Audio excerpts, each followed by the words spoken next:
Ayan, what's up? So, for today guys, I short video. Actually, ngayon ko lang alam pala na merong ganitong products pala sa Pilipinas, no? Taga Pilipinas po ako, pero hindi ko alam na may mga ganito, guys. So, parang na-amaze ako. Parang pwedeng pang business, no? Kasi, pili nuts. Lahat pili nuts. Yan. Thank you so much kay Ma'am Leader Vlog kasi sinabi ko kasi sa kanya na hindi ko alam yung pili nuts. Hindi pa ako nakatikim. So actually yan, nabigay sa akin guys. Thank you so much kay Ma'am Leader Vlog. Kasi hindi ko talaga hindi ko alam po na may mga product pala sa Pilipinas na ganito. See? Diba? From Philippines.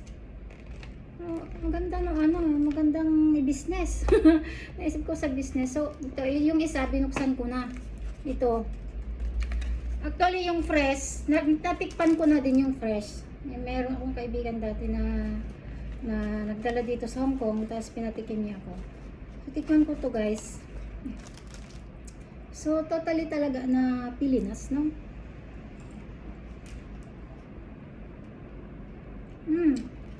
Diba? Hindi siya as in hindi siya peanut na kagaya yung peanut talaga. Kakaiba. Ano ba yung kinakain ba itong balat? Hindi ko alam Kinain ko na din. Ito, kakainin pa ba to? Parang hindi na, no? Parang yung lang. Kinain ko na yung kanina pati balat. Pwede rin siguro, no? Ganito palang Pilipinas, guys. Sarap. Kaya dahon ko parang hindi ko napapansin na may ganito. Ito ba yan? Maganda. Sarap. Yan pala yung talagang Pilipinas talaga. Kasi natikman ko noon, bilog na bilog siya. Iba ba to? Parang pahaba siya.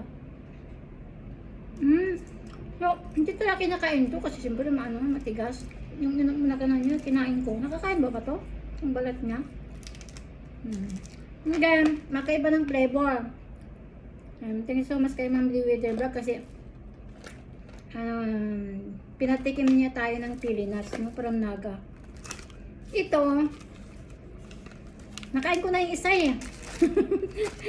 Pero matamis ito. Pili nut din kasi nakalagay doon pili.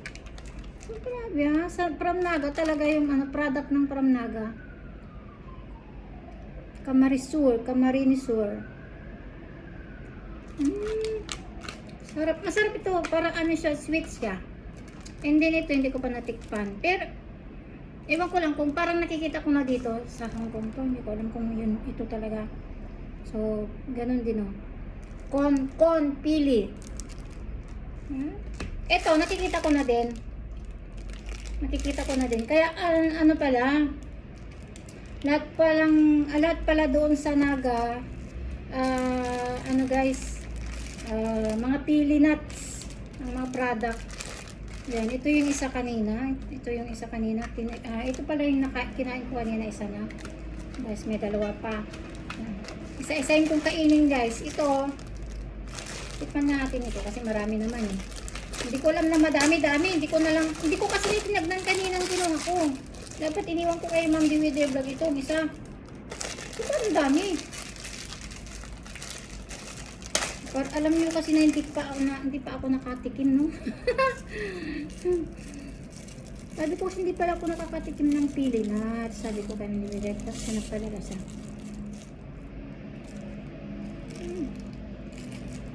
Matamis nga talaga yung amoy niya.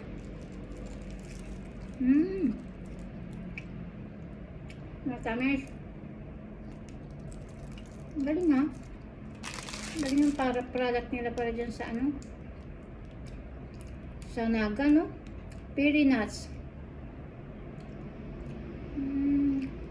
Galing may mga iba-ibang, hindi ko alam na may mga ganitong product din sa Pilipinas, guys. Sarap. Ngayon nakakasawa, suya ba? Kasi matamis Isa lang kainin mo. Hindi ka pwede kumain ng madami.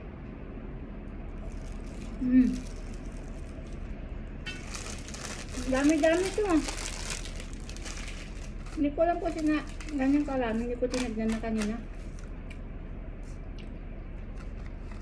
So ito, hindi sa talagang kain ko.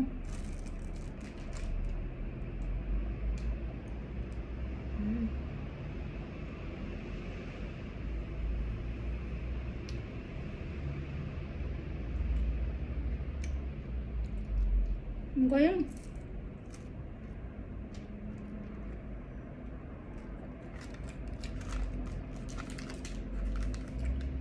Mayaman pala ng Naga. Naga City kasi sila yung gumagawa ng mga ganito.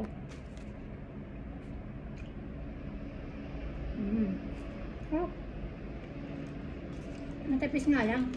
Ito ang maganda yung na-amaze talaga ako kinakain na binabalatan.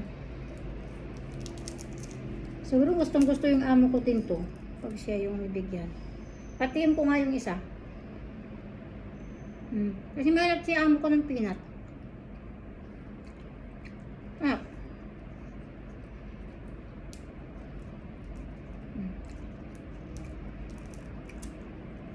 So hanggang dyan lang po ating short video guys. Thank you so much kay Ma'am Dewey the Black. At natikman ko yung pili nuts talaga from Naga. Fresh na fresh. From Naga. Thank you so much po. At saka yung binigay ni Mami na na peanut. Pili nuts din.